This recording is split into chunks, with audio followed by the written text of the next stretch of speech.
नमस्कार, माउन्टेन समाचारमा स्वागत छ। म सिमरन लुइटेल। नमस्कार, म खुशबु दास। सुरुमा अहिलेसम्मका मुख्य समाचार।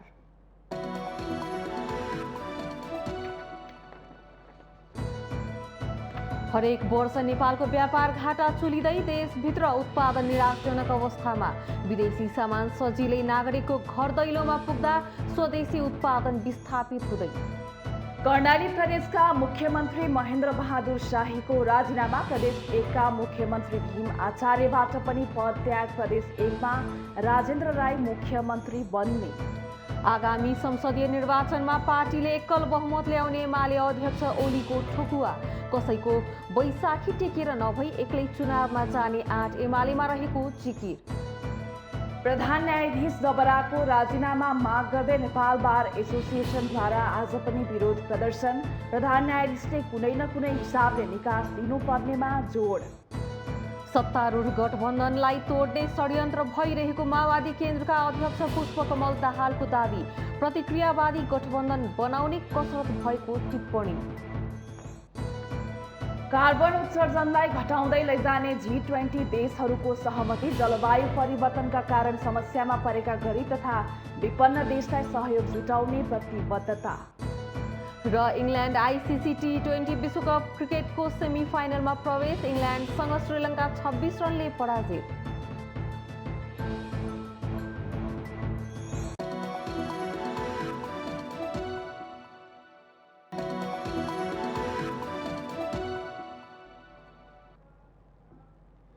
अब समाचार विस्तारमा।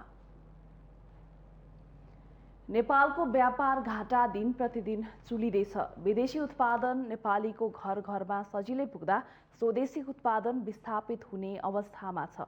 देश विकासको ठूलो सम्भावना बोकेको कृषि क्षेत्र उदेक लाग्दो अवस्थामा छ। युवा वर्ग विदेशिने क्रम रोकिन सकेको छैन। कृषि पेसा वृद्धले थेगेका छन्। स्वदेशी उत्पादन प्रवर्धन गर्ने विषयमा सरकार कहिले पनि गम्भीर हुन सकिरहेको छैन। हाम्रो मुलुक कृषि प्रधान देश हो। 66% जनताहरू अझै पनि कृषिमा आश्रित छन् भनिन्छ। तर विडम्बना के छ भने कृषि प्रधान मुलुकमा वर्षमा खर्बौं रुपैयाँको खाद्यान्न मात्र आयात हुने गरेको छ। विज्ञहरूका अनुसार मुलुकभित्र उत्पादनसँगै उत्पादकत्व वृद्धि हुन नसकेकोले कृषि क्षेत्रको जनशक्ति ठूलो संख्यामा पलायन हुँदा कृषिमा समेत परनिर्भरता बढेको छ। अर्कोतर्फ हाम्रो समग्र कृषि क्षेत्र मौसममा भर पर्नु पर्ने बाध्यता छ। कृषिको विकासका लागि उच्चतम प्रविधिको विकास हुन सकेको छैन। कृषकले आवश्यक परेको बेला मल बिउ र सिँचाइको व्यवस्था समेत पाउँदैनन्। हामी पोलिटिक्स गर्नेहरू र हामीले देश निर्माण गर्न चाहनेहरूले जनतालाई सुशोभित गर्ने गरी आर्थिक कार्यक्रमहरूलाई चाहिँ कृषिलाई आधुनिकीकरण गर्ने गरी हामीले ल्याउन सकेनौँ। ल्याउन सकेको कुराहरू पनि कागजमा मात्रै रह्यो। जस्तो उदाहरण लागि हामीले समयमा किसानहरूले मल पाएको छैनन्। त्यो त गभर्नेन्सको कारणले हो नि। मल चाहिन्छ भन्ने कुरो त सबैलाई थाहा छ, तर मल पाउँदैनन्। प्रविधि चाहिन्छ भन्ने थाहा छ। कृषि पढेको भाइ बहिनीहरूले काम पाएको छैनन्। तर चाहिँ गाविस र नगरपालिकामा गएर हेऱ्यो भने कृषि प्राविधिक जेटी पाइँदैन।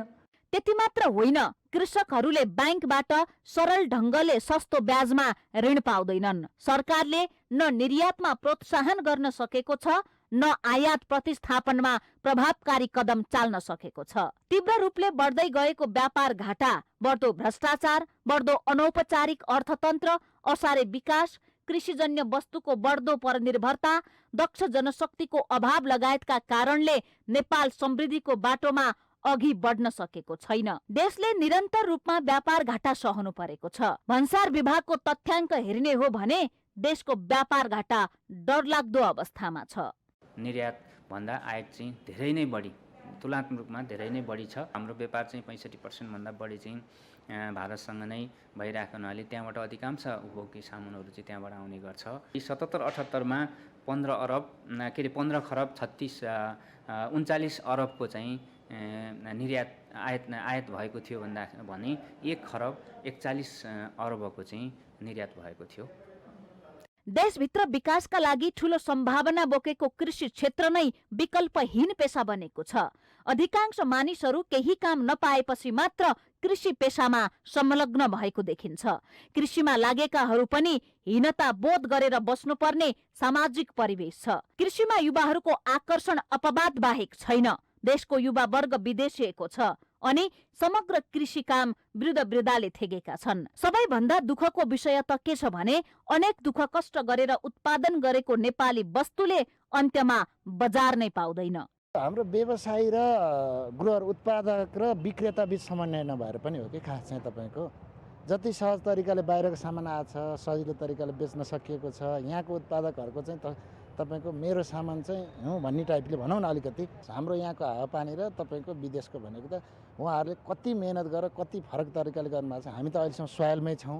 उहाँहरू कोकोपिट पिटमसदेखि लिएर दुनियाँ थरी चलाएर उत्पादन गर्नुभएको त्यो खालको हाम्रो अब नेपालमा अहिलेसम्म ट्रेन्ड पनि बसिसकेको छैन। नेपालको आयात र निर्यातलाई विश्लेषण गर्दा आयातित वस्तुको ठूलो हिस्सा पेट्रोलियम पदार्थ, विलासी वस्तुहरू, विद्युतीय सामग्री, कस्मेटिक सामान, सुनचाँदी, फलाम र तामाजन्य वस्तुहरू, कच्चा तेल, खाद्यान्न, औषधि, सवारी साधन, मेसिनरी पाट पूर्जामा उच्च वृद्धि भएको छ।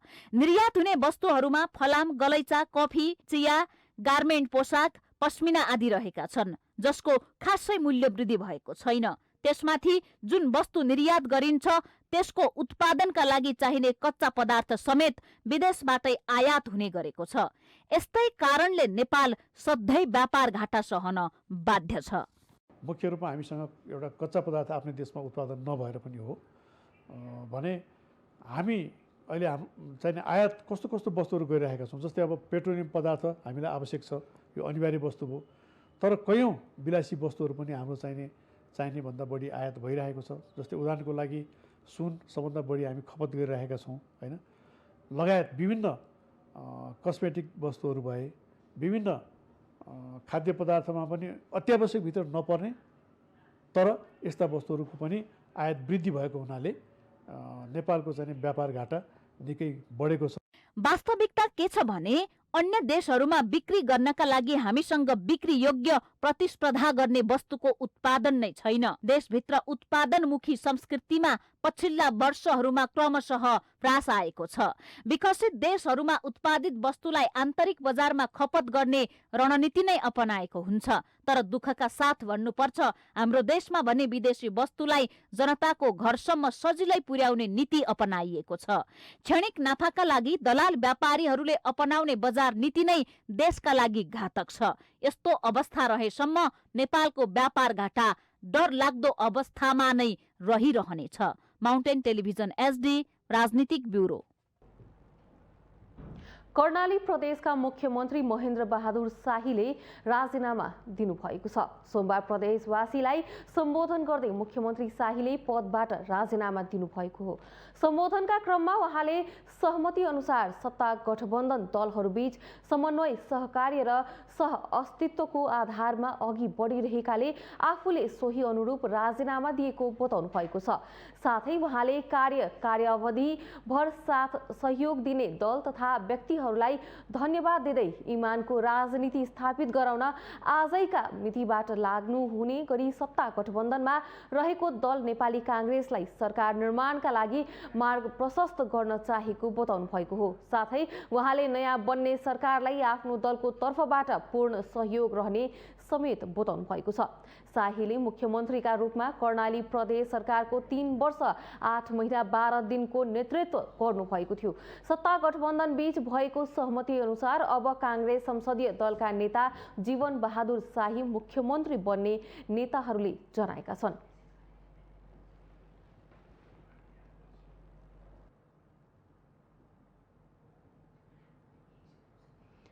प्रदेश 1 का मुख्यमन्त्री भीम आचार्यले पदबाट राजीनामा दिनुभएको छ। सोमबार प्रदेश 1 का प्रदेश प्रमुख सोमनाथ अधिकारी समक्ष उहाँले राजीनामा दिनुभएको हो। यसअघि प्रदेश 1 को प्रदेश सभा बैठकमा बोल्दै मुख्यमन्त्री आचार्यले पदबाट राजीनामा दिने घोषणा गर्नुभएको थियो।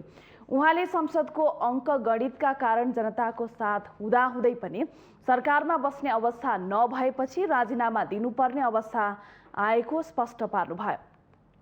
त्यसक्रममा मुख्यमन्त्री आचार्यले सरकारमा रहँदा आफूलाई साथ दिने सबैले राजनीतिक दलहरू सहितलाई धन्यवाद समेत दिनुभयो। र हाम्रो अङ्कगणित मेल नखाएको र हामी 168 को उपधारा 1 अन्तर्गतको अवस्थामा नरहेको हुनाले म आजै यो मुख्यमन्त्री पदबाट राजीनामा दिने घोषणा गर्दछु।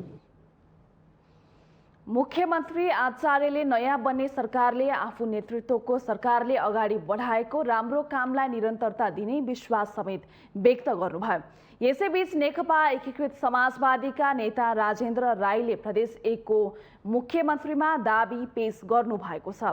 प्रदेश प्रमुख सोमनाथ अधिकारी प्यासीले सरकार गठनको आह्वान गरे लगत्तै राईले 49 सांसदको हस्ताक्षर सहित मुख्यमन्त्रीमा दाबी पेश गर्नुभएको हो। उहाँलाई एकीकृत समाजवादीसँगै नेपाली काङ्ग्रेस, नेकपा माओवादी केन्द्र र जनता समाजवादी पार्टीको सांसदका समर्थन रहेको छ।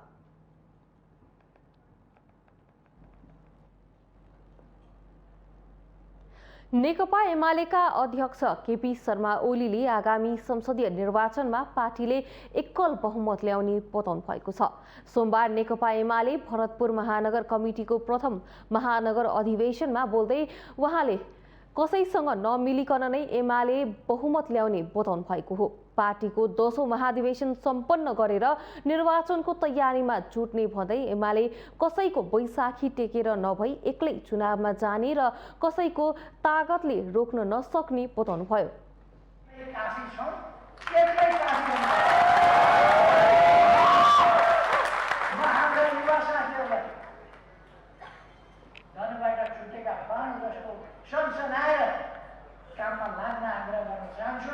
नेकपा एमाले देश बनाउने पार्टीलाई कुनै ढोलको लौरो नटेकिकन, कुनै बैशाखी नटेकिकन एक्लै विजय बनाउन लाग्छ। पार्टीको अधिवेशनमा पारस्परिक अन्तर्विरोधलाई त्यागेर भविष्यका लागि मिलेर जान आवश्यक रहेको भन्दै ओलीले हिजोको दिनलाई बिर्सेर पार्टीलाई एकताबद्ध बनाएर अगाडि बढाउनु पर्नेमा जोड दिनुभयो। हामी धेरै अनबनमा पर्न पर्दैन। कमरेडहरू सिद्धान्तका जेरी पकाए जस्तो यताबाट उता घुमाउनु पर्दैन। हाम्रा विषयहरूलाई, हाम्रा कुराहरूलाई हामी समानवाद ल्याउन चाहन्छौँ।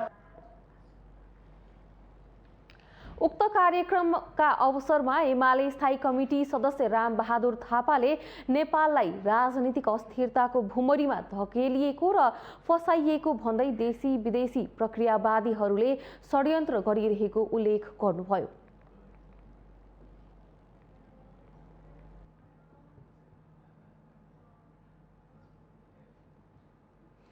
प्रधान न्यायाधीश सोलेन्द्र शमशेर राणाको राजीनामा माग गर्दै यति बेला न्यायाधीशहरू आन्दोलनमा छन्। सर्वोच्च अदालतका न्यायाधीश बार एसोसिएसन र नेपाल बार एसोसिएसनको समर्थन पाएका न्यायाधीशहरू अहिले इजलास नै बहिष्कार गर्दै प्रधान न्यायाधीश राणालाई दबाब दिइरहेका छन्। तर न्यायालयको विवाद उत्कर्षमा पुगेका बेला राजनीतिक दलहरू भने मौन जस्तै देखिएका छन्। न्यायालयको शुद्धिकरणका लागि प्रधान न्यायाधीशले राजीनामा दिनुपर्ने भन्दै नेपाल बार एसोसिएसन यति बेला आन्दोलनमा छ। बारको आन्दोलन अघि गत हप्तादेखि नै सर्वोच्च अदालतका न्यायाधीशहरूले इजलास बहिष्कार गर्दै आइरहेका छन्, जसका कारण एक हप्तादेखि सर्वोच्च अदालतबाट कुनै काम हुन सकेका छैनन्। सर्वोच्च अदालतका 20 मध्ये 19 न्यायाधीश प्रधान न्यायाधीश जबराको विरुद्धमा उभिएका छन्। राजनीतिक वृत्तमा जबराले सहज निकास नदिएसम्म आन्दोलनलाई निरन्तरता दिने कानुन व्यवसायीहरूको भनाइ छ। जो प्रधान न्यायाधीशको राजीनामा किन माग्यो त भन्दा उहाँले अब नेतृत्व प्रदान गर्न सक्नुहुन्न, न्याय प्रशासन ठिक गर्न हुन्न, न्याय विचलन अवस्थामा छ। उहाँको राजीनामाको लागि जो हिजोकोबाट आन्दोलन गरिराखेका छौँ, तपाईँले भन्नुभयो केही हुनसक्छ र भन्ने कुरा तपाईँ आजैबाट हिजोबाट आज नै देखिसकेका छ। त्यो के हो भन्दाखेरि उहाँले बेन्च नबस्नु भनेर हामीले अनुरोध गरेका थियौँ। आजबाट त्यो कार्यान्वयन भइसक्यो। आजबाट उहाँ बेन्च बस्नु भएन, उहाँले छोडिसक्नु भएको छ। चौतर्फी दबावमा रहनुभएका जबराले अहिले पनि आफूमाथि आइपरेका समस्या समाधानका लागि कुनै ठोस निर्णय लिन नसकेको जस्तो उहाँकै गतिविधिबाट प्रष्ट हुन्छ। तर कानुन व्यवसायीहरू भने परिस्थिति धेरै अघि पुगिसकेको भन्दै नैतिकतालाई ख्याल गर्नुपर्ने बताउँदछन्। वकिलहरूको मात्रै यो चाहिँ प्रदर्शन होइन, न्यायाधीशहरू पनि बहिष्कार गराएको छ। पहिले हेरिदिनुहोस् न्यायाधीशहरू उहाँसँग सँगै काम गर्नेहरूले किन बहिष्कार गरिरहनु भएको छ बेन्च। पहिले त्यो वकिलहरूको चाहिँ नि विरोध कार्यक्रम भन्दा पनि न्यायाधीशको विरोध कार्यक्रमलाई हेरिदिनुहोस् त्यो बहिष्कार पनि सँगसँगै भइरहेछ। वकिलबाट पनि भएको छ, न्यायाधीशबाट पनि भएको छ। हो त्यसरी हेर्नु त्यसले गम्भीरता बुझिन्छ। त्यस कारण उहाँले चाहिँ नि यो दबावलाई कुनै न कुनै किसिमले निकास दिनै पर्छ। यो न्यायालयको स्वतन्त्रता कायम रहन्छ भन्ने कुरो विश्वास छैन, त्यसैले तपाईँले राजीनामा दिनुपर्छ भन्ने जरुरी छ। त्यो एकमात्र उहाँको बहिर्गमन इज्जतपूर्ण बहिर्गमन नै राजीनामा हो। उहाँ जति बस्नुहुन्छ उहाँको व्यक्तित्वको क्षय हुन्छ। उहाँको मात्रै होइन न्यायालयको पनि व्यक्तित्वको क्षय हुन्छ। त्यसो भए हुनाले उहाँले चाहिँ राजीनामा दिएर अहिले निकास दिनु बाहेक अर्को चाहिँ इज्जतपूर्ण चाहिँ बहिर्गमनको उपाय छैन। प्रधान न्यायाधीशकै कारण विवाद उत्कर्षमा पुगेपछि त्यसको असर न्याय सम्पादनमै परिरहेको छ। राणा विरुद्ध कानुन व्यवसायीहरूको चौतर्फी विरोध भइरहँदा मार्ग प्रशस्त गर्ने विषयमा राणा लचिलो देखिनुहुन्न, बरु आफू सर्वोच्च अदालतबाट विदा हुनै परे सहज बहिर्गमनको पक्षमा रहेको भन्दै बताइसक्नु भएको छ। राणाको रणनीति प्रति असन्तुष्ट नेपाल बार एसोसिएसनले भने इजलासमा समेत नबस्न र छिटो मार्ग प्रशस्त गर्न माग गर्दै त्यसो नगरे थप आन्दोलनका कार्यक्रम तय गर्ने बताउँदै आएको छ। सबैभन्दा पहिला त हामी कामना गर्छौँ कि उहाँले सहज ढङ्गले मार्ग प्रशस्त गर्नुहुनेछ। यदि त्यो भएन भनेदेखि हामीले फेरि अर्को आन्दोलनको घोषणा गर्नुपर्ने हुनेछ, गर्नेछौँ र हामीले आशा गरेका छौँ उहाँले त्यो स्थितिसम्म पर्खनु हुने छैन र उहाँले निकास दिनुहुनेछ। आफ्नै सहकर्मीको साथ नदेखिएको चौतर्फी रूपमा निकास दिनका लागि मार्ग प्रशस्त गर्न भनिरहेका बेला कानुन व्यवसायीहरूको छाता सङ्गठन नेपाल बार एसोसिएसनले प्रधान न्यायाधीश विरुद्ध अल्टिमेटम सहितको आन्दोलनलाई निरन्तरता दिइरहेको छ। प्रधान न्यायाधीशकै कारण विवाद उत्कर्षमा पुगेपछि त्यसको असर समग्र न्याय सम्पादनमै परिरहेको छ। यसको समस्या समाधानमा प्रधान न्यायाधीश गम्भीर हुन अत्यन्तै आवश्यक देखिन्छ। होइन भने धमिलिँदै गएको न्यायालयको छवि थप उत्कर्षमा नपुग्ला भन्न सकिँदैन। माउन्टेन टेलिभिजन एचडीका लागि बटुक राजगिरीको रिपोर्ट। नेकपा माओवादी केन्द्रका अध्यक्ष पुष्पकमल दाहालले सत्तारूढ गठबन्धनलाई तोड्ने षड्यन्त्र भइरहेको बताउनु भएको छ। सोमबार नेपाल राष्ट्रिय कर्मचारी संगठन निजामतीले दशैं तिहार छठ तथा नेपाल सम्बत 1142 को अवसरमा आयोजना गरेको शुभकामना आदान प्रदान कार्यक्रममा बोल्दै अध्यक्ष दाहालले वर्तमान सत्तारूढ गठबन्धन तोड्नका लागि अनेकौं षड्यन्त्र भइरहेको बताउनुभयो। गठबन्धनलाई भत्काएर प्रतिक्रियावादी गठबन्धन बनाउने कसरत भएको उहाँले बताउनुभयो। गठबन्धनभित्र वैचारिक र राजनीतिक रूपले कमजोर पात्रलाई प्रयोग गर्नका लागि खोजी भइरहेको पनि उहाँले जिकिर गर्नुभयो। के हो भन्ने ठानेको छ समुदायले पनि। हामी कहाँ आउन पनि छोडे माओवादीहरू। पहिला त सधैँ घरमा आउने, सँगै खाने, सँगै छलफल गर्ने, सुख दुःख सबै साट्ने गर्थे। अहिले त माओवादी नेता कार्यकर्ताहरू पनि अलिअलि एमाले जस्ता हेर्दाखेरि अलिअलि काङ्ग्रेस जस्ता देख्न थाले। अध्यक्ष दाहालले तीनै तहको निर्वाचन एकै पटक गर्न सकिन्छ कि भनेर छलफल चलिरहेको बताउनुभयो। तीनै तहको चुनाव एकै पटक गर्न सके चलखेल र षड्यन्त्र हुन नपाउने भन्दै उहाँले राज्यलाई आर्थिक बोझ पनि कम हुने बताउनुभयो। निर्माण गर्ने, जनसङ्गठनहरूको पुनर्निर्माण गर्ने, जनतासँगको सम्बन्ध सुदृढ गर्ने, जनताको बिचमा हामीले अलिकति गल्ती गऱ्यौँ बिचमा, अब हामी सच्याउँछौँ भनेर आत्मालोचना सहित जनताको घरमा जाने यो काम गऱ्यौँ भने केही महिनाभित्र एउटा उभार आउने सम्भावना छ। म तपाईँहरूसँग यही अपिल गर्न चाहन्छु। उहाँले विगतका सरकारले रोकेका सबै विधेयकहरू पारित गराउनेतर्फ वर्तमान सरकार लागि परेको पनि बताउनुभयो। निजामती ऐन, प्रहरी ऐन लगायतका ऐनलाई छिटोभन्दा छिटो अगाडि बढाउने उहाँले बताउनुभयो।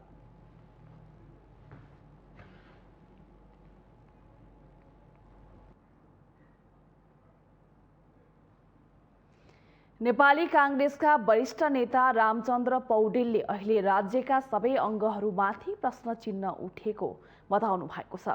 सोमबार नेपाल प्रेस युनियन धनुषाले जनकपुरमा आयोजना गरेको पत्रकार सम्मेलनमा बोल्दै वरिष्ठ नेता पौडेलले राज्यका सबै अङ्गहरूमाथि प्रश्न चिन्ह खडा भएको बताउनु भएको हो।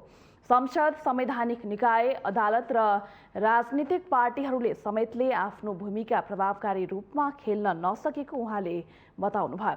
राजनीतिक पार्टीहरू जनताको भरोसाको केन्द्र भए पनि पार्टीहरूले आफ्नो भूमिकालाई प्रभावकारी बनाउन नसकेको उहाँको तर्क छ।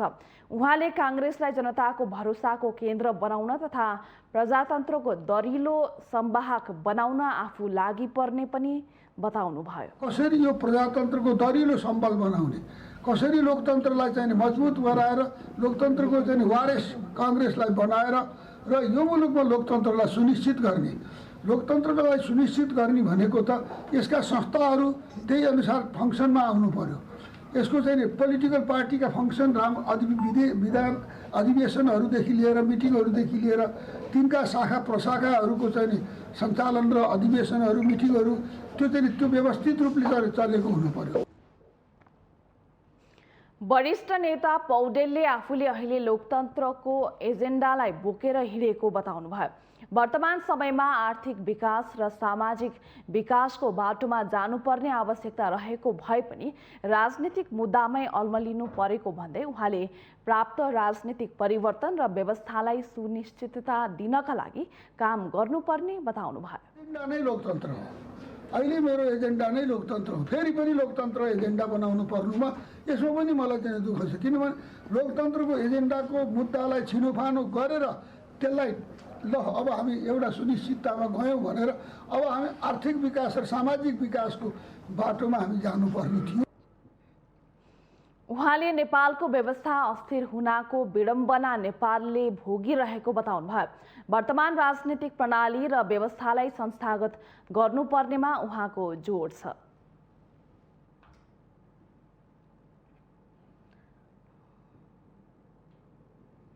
माउन्टेन समाचारमा पालो भएको छ विश्रामको।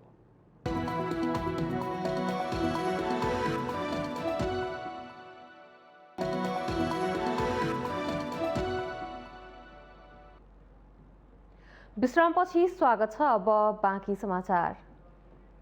राष्ट्रपति विद्यादेवी भण्डारीले जलवायु परिवर्तनमा नेपालको कुनै पनि भूमिका नभए पनि नेपाल त्यसको मारमा परेको बताउनु भएको छ। सोमबार मनाङ पुग्नु भएकी राष्ट्रपति भण्डारीले प्रतिनिधि सभा सदस्य पोलदेन छोपाङ गुरुङले एग्रो मनाङ प्राली मार्फत सञ्चालन गरेको नेपालकै सबैभन्दा ठुलो स्याउ फार्मको अवलोकन पश्चात बोल्दै जलवायु परिवर्तन सामान्य परिवर्तन मात्रै नभएर सङ्कटतर्फ गइराखेको बताउनुभयो। जलवायुलाई प्रतिकूल बनाउन नेपालको कुनै पनि भूमिका नरहेको उल्लेख गर्दै उहाँले विश्वका अन्य देशहरूले प्रकृतिको दोहन गरेका कारण भएको जलवायु परिवर्तनको असर भने नेपालले भोग्नु परेको बताउनुभयो।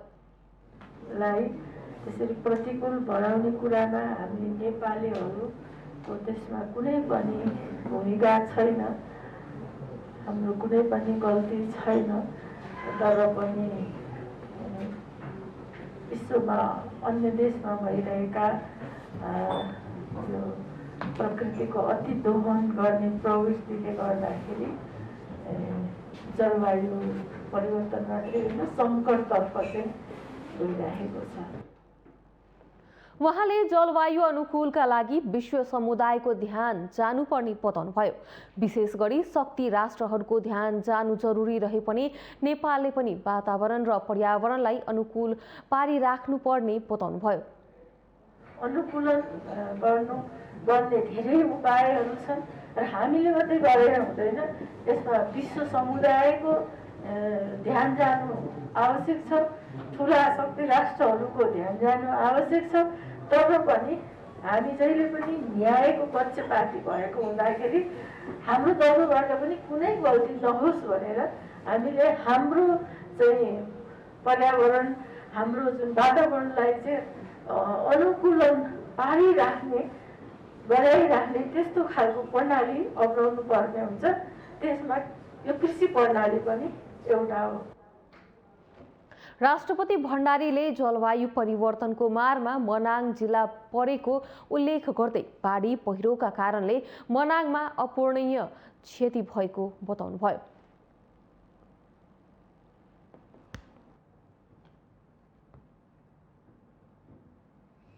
गण्डकी प्रदेशका मुख्यमन्त्री कृष्णचन्द्र नेपाली पोखरेलले प्रदेश सरकार प्रेस स्वतन्त्रताप्रति प्रतिबद्ध रहेको बताउनु भएको छ। नेपाल पत्रकार महासङ्घ कास्की शाखाले सोमबार पोखरामा आयोजना गरेको कार्यक्रममा बोल्दै मुख्यमन्त्री पोखरेलले संविधानको मूल्य मान्यता विपरीत गएर प्रदेश सरकारले प्रेस स्वतन्त्रता हनन हुन नदिने भन्दै ढुक्क हुन पनि पत्रकारहरूलाई आग्रह गर्नुभएको हो। उहाँले प्रक्रियामा गइसकेको मिडिया सम्बन्धी विधेयक पत्रकारहरूसँगकै छलफलमा परिमार्जन गरेर अघि बढ्न आफूहरू तयार रहेको बताउनु भएको छ। त्यो सरकारले संविधानको मूल्य र मान्यता विपरीत पूर्ण स्वतन्त्रताको चाहिँ भावना विपरीत कुनै पनि विधेयक बनाउँदैन, ढुक्क भएर बस्नु होला। र हामीले भनेका छौँ तपाईँहरूकै बिचमा बसेर हामी परिमार्जन गर्छौँ त्यसलाई। त्यसले गर्दा गण्डकी प्रदेश सरकारको जुन प्रतिबद्धता यसै मञ्चबाट त्यहाँहरू समक्षमा व्यक्त गर्न चाहन्छु। मुख्यमन्त्री पोखरेलले पत्रकारहरूकै सहयोगमा स्थापित भएको आफू नेतृत्वको प्रदेश सरकारले प्रेस स्वतन्त्रता विरोधी कुनै पनि कानुन नबनाउने बताउनुभयो।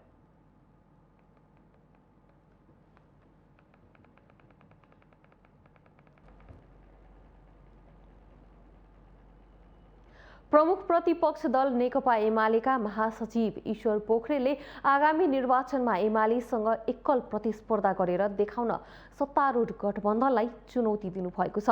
सोमबार नेकपा एमालेको द्वारा आयोजित एक कार्यक्रममा बोल्दै महासचिव पोखरेलले आगामी निर्वाचनमा एमालेसँग एकल प्रतिस्पर्धा गरेर देखाउन सत्तारूढ गठबन्धनलाई चुनौती दिनुभएको हो। उहाँले एमालेको विरुद्धमा अहिले एउटा गठबन्धन तयार रहेको बताउँदै उक्त गठबन्धनले संविधान र कानुनलाई ठाडो उल्लङ्घन गरिरहेको आरोप समेत लगाउनुभयो।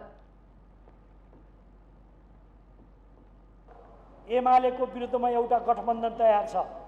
त्यो गठबन्धन उसले अरू केही गरेको छैन, संविधान र कानुनहरूलाई ठाडो उल्लङ्घन गरेको छ, मूल्य मान्यताहरूलाई ठाडो उल्लङ्घन गरेको छ र राजनीतिक अस्थिरता सिर्जना गर्ने कुराहरूलाई उसले औपचारिक ढङ्गले प्रारम्भ गरेको छ। महासचिव पोखरेलले पार्टीको 10औं राष्ट्रिय महाधिवेशनमा विदेशी पार्टीहरूलाई बोलाएको र लगभग 5 लाख जनताको उपस्थितिमा महाधिवेशनको उद्घाटन गर्ने बताउनुभयो।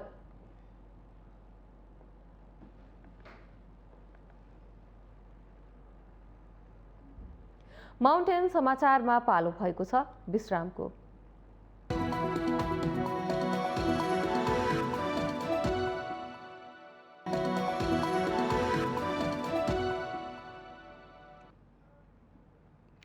विश्रामपछि स्वागत छ। अब बाँकी समाचार।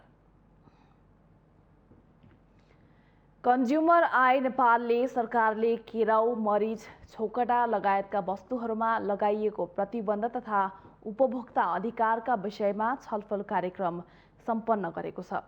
सोमबार राजधानीको बानेश्वरमा आयोजित कार्यक्रममा संसदको उद्योग, वाणिज्य र श्रम तथा उपभोक्ता हित समितिका अध्यक्ष विमल कुमार श्रीवास्तवको प्रमुख आतिथ्यतामा कार्यक्रम सम्पन्न भएको हो। उपभोक्ताको वस्तु र सेवामा सहज पहुँचको अधिकार सुनिश्चित गरौँ भन्ने उद्देश्यले कार्यक्रम आयोजना गरिएको थियो। कार्यक्रममा बोल्दै कन्ज्युमर आय नेपालकी अध्यक्ष विमला खनालले विशेष गरी उपभोग्य वस्तुहरू, केराउ, मरिच र छोकटा लगायतका वस्तुहरूमा सरकारले प्रतिबन्ध लगाउनु आवश्यक नरहेको भन्दै उपभोक्ता अधिकारको हनन भएको बताउनुभयो। वारवारी आइरहेको छ, चुरोट वारवारी आइरहेको छ, नार्कोटिक ड्रग वस्तुहरू चाहिँ वारवारी आइरहेको छ। त्यस्ता वस्तुमा चाहिँ प्रतिबन्ध लगाउनु पर्नेमा सरकारले उपभोक्ताले सहज पहुँचको अधिकार राख्ने विषयवस्तुमा चाहिँ प्रतिबन्ध लगाइरहेको अवस्था छ र उपभोक्तालाई चाहिँ दुःख दिइरहेको अवस्था छ। उपभोक्ता हक हित संरक्षण गर्नुपर्नेमा उल्टै सरकारले चाहिँ उपभोक्तालाई राहत होइन आहतको चाहिँ स्थिति चाहिँ सिर्जना गरिरहेको अवस्था छ। संविधानको धारा 44मा प्रत्येक उपभोक्तालाई गुणस्तरीय वस्तु तथा सेवा प्राप्त गर्ने अधिकार सुनिश्चित गरिएको तथा उपभोक्ता संरक्षण ऐन 2075ले उपभोक्तालाई विभिन्न 9 प्रकारका अधिकारहरू सुनिश्चित गरेको, तर ती अधिकारहरूमा सरकार जिम्मेवार हुन नसकेको आरोप खनालले लगाउनुभयो।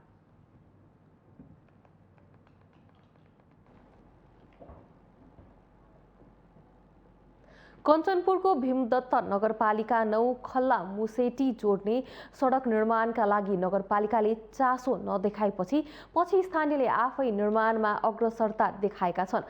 महाकाली नदीमा आएको बाढीले सडक भत्काएको 2 हप्ता बितिसक्दा पनि सडक बनाउने सुरसार नगरेपछि स्थानीय युवाले सडक निर्माण तथा मर्मतका अग्रसरता देखाएका छन्।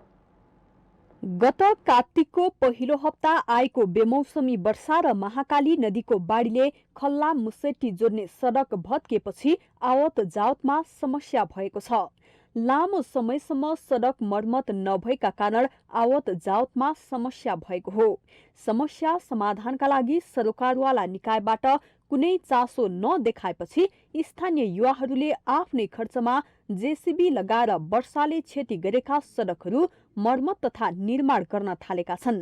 भीमदत्त नगरपालिकालाई आग्रह गर्दा पनि अनेक बहाना गर्दै टार्न खोजेको स्थानीयको आरोप छ। विकट ठाउँ भएकोले बिरामी तथा सुत्केरी महिलाहरूलाई थप उपचारको लागि लैजान सडकको व्यवस्था नभएकोले आफै अग्रसर हुनुको विकल्प नभएको उनीहरूको भनाइ छ। बाढी आइसकेपछिको कुरा, बाटो घाटो, यो बाटो कति दिन भयो, आज 2 हप्ता लगभग भइसक्यो बाटो समस्या परेको। अनि टेलिफोन नभएको, बिजुलीको पोल ढलेको 7वटा पोल ढलेका छन्, त्यो नभएको आज लगभग 2 हप्ता लगभग भइसक्यो। मेयर साहब, प्रदेशका ती रावल साहब, तिनीहरू आएर आफ्नै हेरेर पनि तिनीहरूलाई अलिकति त लाज लाग्नु पर्छ। यहाँ पनि जनता बसेका छन्, जनता हुन्, भोट माग्नेहरूलाई मात्रै जरुरत होइन, अरू बेला पनि जनताको खाँचो हुन्छ भनेर तिनीहरूलाई अलिकति लाज लाग्नु पर्छ। हेरेर पनि दोस्रो दिनमा बाटो जेसीबी लगाएर पनि बाटो बनाइदिनु पर्ने, तिनीहरूलाई लाज छैन। बाँध बाँधिदियो भनेपछि बस्ती बचाइदियो भने हुन्थ्यो। त्यो अहिले 2 किलो 4 किलो चामल दिएर जनतालाई भुल्याएर केही हुनेवाला छैन। अब निको गऱ्यो भने कसरी भन्ने सर, आज प्राइभेट जेसीबी लगाएर बाटो खाप गर्दै लाएर अब त्यो बेलाको बाढीले त अब धेरै नोक्सानी गर्यो। ततिर कसैको खेत बगाइदियो, कसैको झोपडी बजाइदियो, कसैको मुर्गा फारम पनि बगाइदियो, धेरै नोक्सानी गर्यो। त्यो नोक्सानी गर्दा अब आया त प्रदेशका मान्छे आया, कहाँका नेता, सबै नेता आउनाले अब तिनले हेऱ्यो मात्रै, हेरेर त्यो केही उयो गरेन। सडक सुचारू गर्न पटक पटक आग्रह गर्दा पनि नगरपालिकाले चासो नदेखाएपछि स्थानीय युवाहरूले आफ्नै लगानीमा सडक मर्मतमा लागेको स्थानीय युवाहरू बताउँछन्। मुसेटीबाट ब्रह्मदेवसम्म पुग्नका लागि पैदल रूपमा अब यस्तो बाटोमा हिँड्न 2 घन्टाभन्दा बढी नै लाग्छ। अब यति समय लगाएर त्यो यदि महिलाको ज्यानै जाने खतरा देखियो। अब मलाई के लाग्यो भने अब हामी खल्ला, टुणीखेल, मुसेटी झन्डै यहाँ 300-350 परिवार बस्छन्। गरिब विपन्न वर्गका व्यक्तिहरू हुन् यहाँ बस्ने भनेका। अब अरू मान्छेहरू त यहाँ बस्दैन, त्यस्तो छैन। सबै मान्छे एकदम गरिब विपन्न छन्। अब उनीहरू मध्येकै म पनि एउटा हो। अब मेरो मनमा एउटा यस्तो भावना उत्पन्न भयो कि अब यति दिनसम्म यिनीहरूले बनाएन, अब सबै मिलौँ भनेर हामी ब्रह्मदेवमा के साथीहरू बस्यौँ। 10 देखि 15 किलोमिटर क्षति पुगेको सडकमा 2वटा जेसीबी मेसिन लगाएर 2 देखि 3 दिनभित्रै सडक मर्मत गरेर सुचारू गरिने बताइएको छ। माउन्टेन टेलिभिजन एचडीका लागि कञ्चनपुर सहकर्मी पुष्कर भट्टको रिपोर्ट। हामीसँग आर्थिक, अन्तर्राष्ट्रिय र खेल समाचार बाँकी नै छन्। माउन्टेन समाचारमा पालो भएको छ विश्रामको।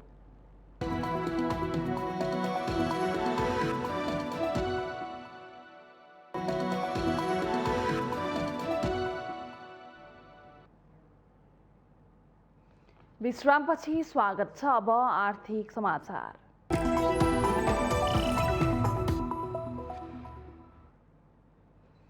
नेपाल राष्ट्र बैंकले आयातित वस्तुमा 50% भन्दा बढी लोन प्रवाह हुँदा बैंकिङ क्षेत्रमा तरलताको समस्या आएको जनाएको छ। नेपाल राष्ट्र बैंकका गभर्नर महाप्रसाद अधिकारीले आन्तरिक उत्पादन र आर्थिक वृद्धिमा भन्दा पनि बढी मात्रामा आयातित वस्तुमा लोन प्रवाह हुँदा सो समस्या देखिएको प्रस्ट्याउनु भएको हो। कोरोनाका कारण रेमिट्यान्स घट्नु, लोन प्रवाहको समय थप गर्नु, सरकार परिवर्तनसँगै बजेट पुनर्विचार हुँदा पनि त्यसको प्रत्यक्ष असर बैंकिङ क्षेत्रको तरलतामा देखिएको बताउनुभयो।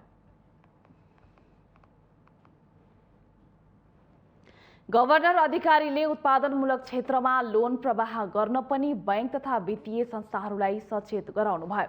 उहाँले सस्तो ब्याज दरमा लोन दिने कामले पनि बैंकिङ क्षेत्रमा तरलताको अभाव देखिने अवस्था आएको स्पष्ट पार्नुभयो।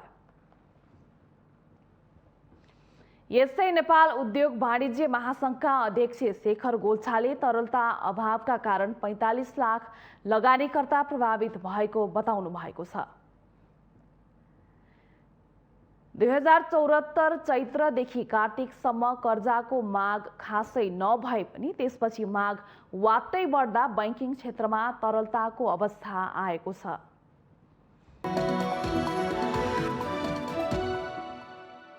यो सँगै हामी माउन्टेन समाचारको अन्त्यमा आइपुगेका छौं। जाँदा जाँदै मुख्य समाचार पुनः एकपटक।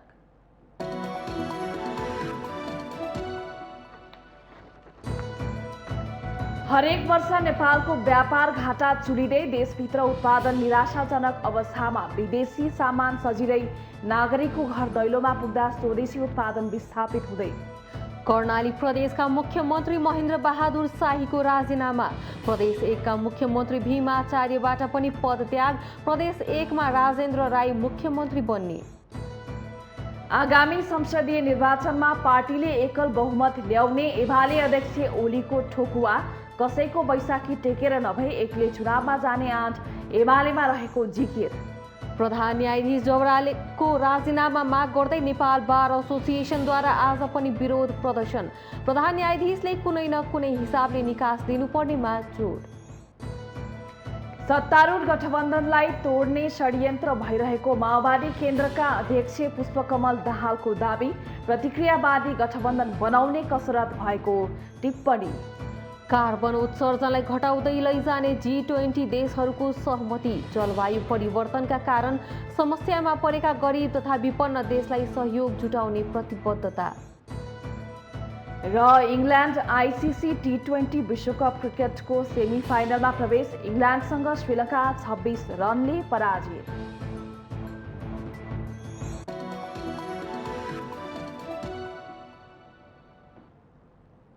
माउन्टेन समाचार अहिलेलाई सक्यो। सत्य, तथ्य र निष्पक्ष समाचारका लागि हेर्दै रहनुहोला माउन्टेन टेलिभिजन HD। नमस्कार।